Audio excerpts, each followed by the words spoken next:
Buenas noches, ya casi.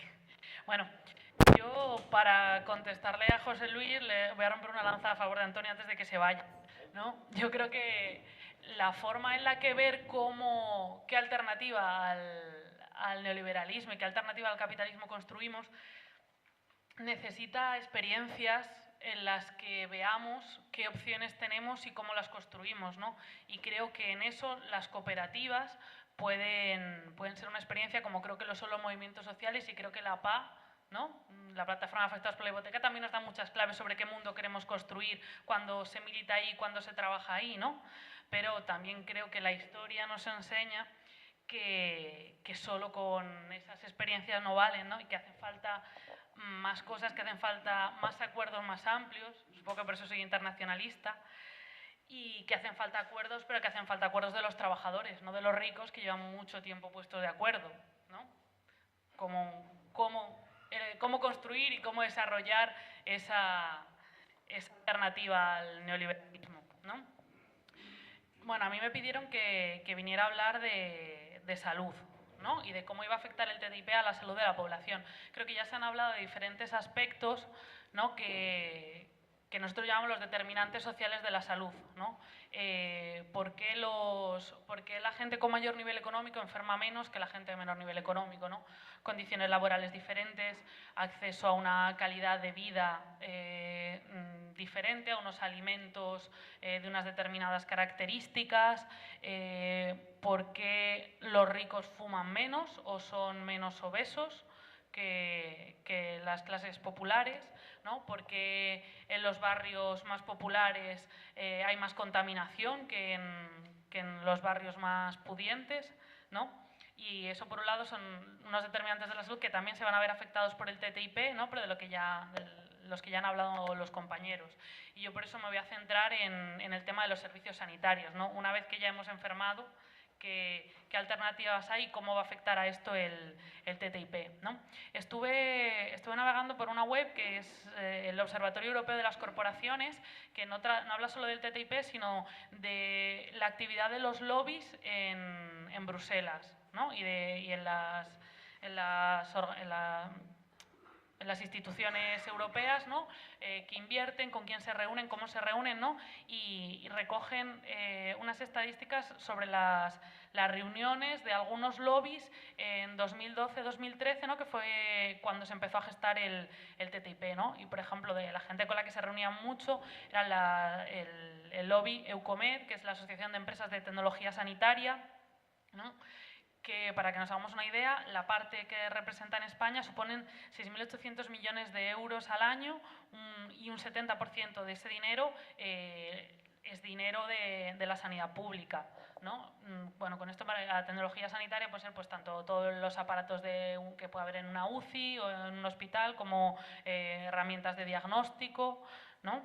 Y esta gente se reunía mucho con la Comisión Europea cuando se estaba planteando el TTIP. O la industria farmacéutica, ¿no? Se calcula que 1 de cada 4 euros que se gasta en atención sanitaria se va a la industria farmacéutica, ¿no? Y que tienen sus propios intereses en el TTIP, ¿no? Hay un documento bastante completo de las ESPAS, que es la Sociedad Española de Salud Pública y Administración Sanitaria, que pone el acento principalmente en 2 puntos del TTIP que afectarían especialmente a la sanidad. Por un lado, los tribunales de arbitraje privado, en el que, como comentaban antes los compañeros, los gobiernos pierden capacidad de legislar sobre la salud de su población. Ponían el ejemplo, me parece que era Juan Carlos, sobre la Philip Morris y el tabaco, ¿no? O sea, la gente fuma menos. Y ya está demostrado que el tabaco es malo. La gente fuma menos desde que se han puesto legislaciones restrictivas en algunos países, ¿no? Y eso puede verse amenazado. La soberanía que tiene un Estado para legislar en defensa de la salud de su población, puede llegar a una empresa internacional y decirte que no.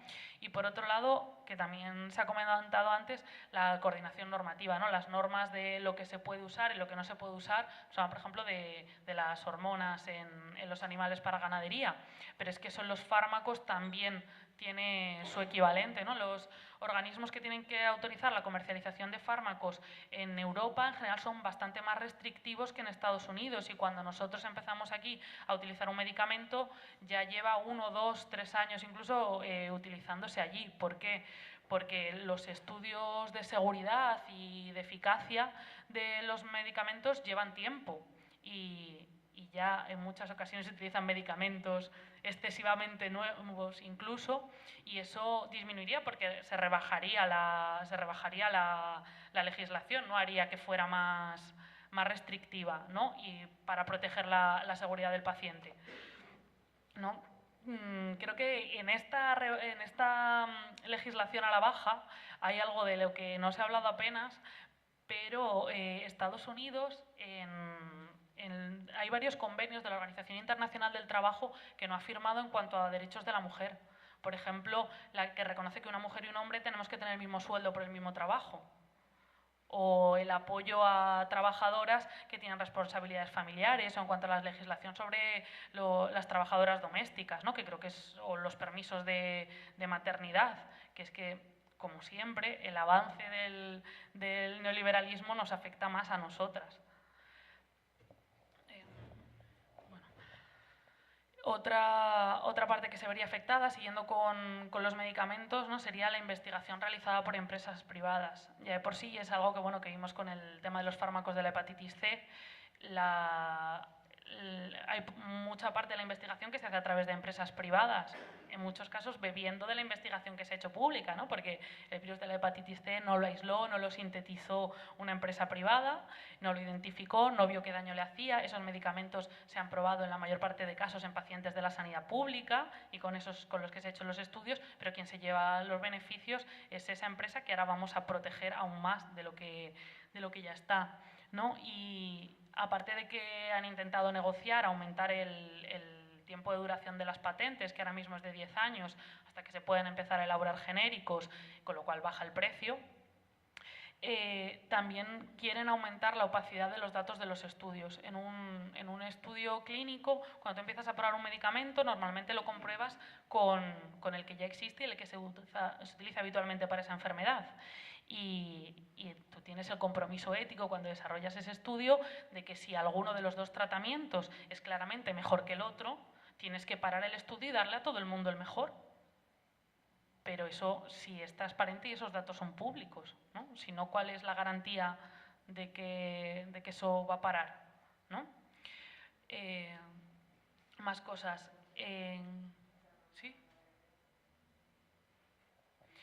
En cuanto a la sanidad privada, pues se facilitaría la llegada de empresas aseguradoras de Estados Unidos a Europa, ¿no? Porque ya tienen mucha más garantía jurídica sobre cómo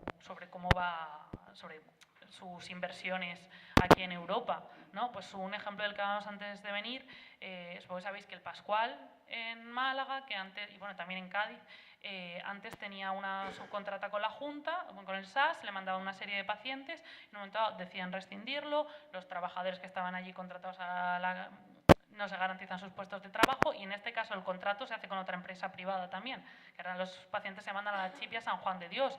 Pero en el caso en que se quisieran devolver a la gestión del SAS esos servicios, el TTIP lo prohibiría. No se podría romper esta escala de privatizaciones que hay. En el momento en el que tú concedes la concesión, no puedes volver a recuperarla, ¿no? Y hablando de todas las tareas de cuidados y de todos los servicios públicos de crianza, de dependencia, una vez más, cuando se recortan los servicios públicos, otra vez quienes estamos ahí de tampón para seguir manteniendo las necesidades de cuidados que tiene la sociedad, volvemos a ser las mujeres. Y bueno, por mi parte ya está.